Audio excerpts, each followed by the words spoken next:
Coach, let's talk about last week's game. It was a long bus ride against what was a very stout defense of North Greenville. Well, I tell you, they were, I don't want to say better than advertised. We thought they were pretty good going in, but defensively, that's as good a football team as we're going to see this year.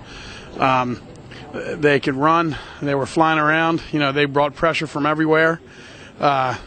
I think offensively, we stayed the course, and over a period of 4 quarters, we were able to establish some things and move the ball, on the ground and through the air and kind of control the game, especially once we got to the second half.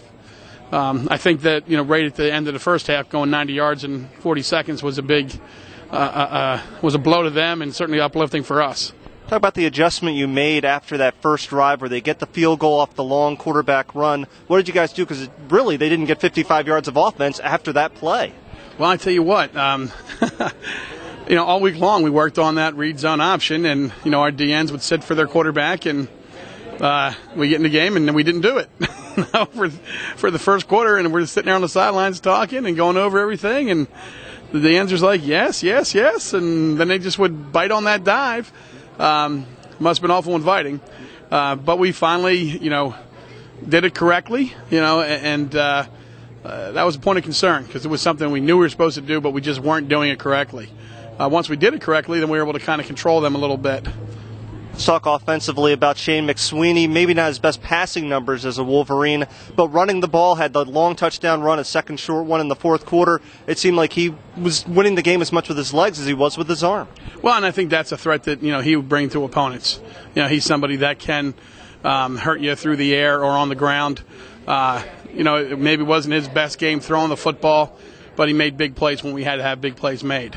And like that last drive right before the half, we went 90 yards in 40 seconds, and on those plays he made some great decisions, and his leadership, is going to carry our offense. This week, it's almost weird to have to say this word around this program the last few years, but sort of a revenge game. You go back up to Doylestown and the Delaware Valley Aggies. Well, Delaware Valley's an excellent team. They're undefeated. They beat us last year. We're trying not to, get into a revenge factor. I mean, we got to talk about ball security, winning the turnover battle. We have to be in a situation where, for us, we got to execute. And if we do those things, I believe we can win. They lose Mike Isgro, but still talk about what that offense brings to the table. Oh, they got him back. He's a senior this year. I wish they lost him. Yeah, he's a guy like Shane. He can beat you with his legs or beat you with his arm. I think the kid's a gamer. He's a leader. He's a kid that we wanted at Wesley College out of high school, but we didn't get him.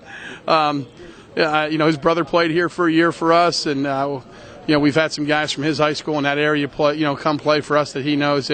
He's an outstanding football player. We really respect him, and we're going to have our hands full trying to contain him. Well, what is Coach Knapp, or what have you seen about their defense that you expect to see here today? Well, they're a 3-man front, but they're always angling, they're always blitzing, bringing somebody. There's always pressure coming from somewhere. One of the benefits of a 3-man front is that you can bring pressure, but you don't know where it's coming from. We have to be patient on offense. We got to go through our proper progressions, whether it's in the run game or in the passing game, and take what the defense gives you and try and make some big plays. Yeah, we had a chance to talk to Aaron Jackson a few minutes ago. Talk about what he's meant to this team in the first 2 weeks. Well, Aaron's having a great year, and we had some questions, when Mike Pennywell decided not to play, and that's fine. Mike's a good kid. He decided not to play this year. Aaron, it's not like we're without a starter. Aaron has rushed for over 2,400 yards in his career, and he's stronger, he's bigger. He stayed here this summer and worked out, and he's put on 10 pounds, and he stayed as quick and fast as he always has been. So, I'm excited that he's having a senior year where he can be the man.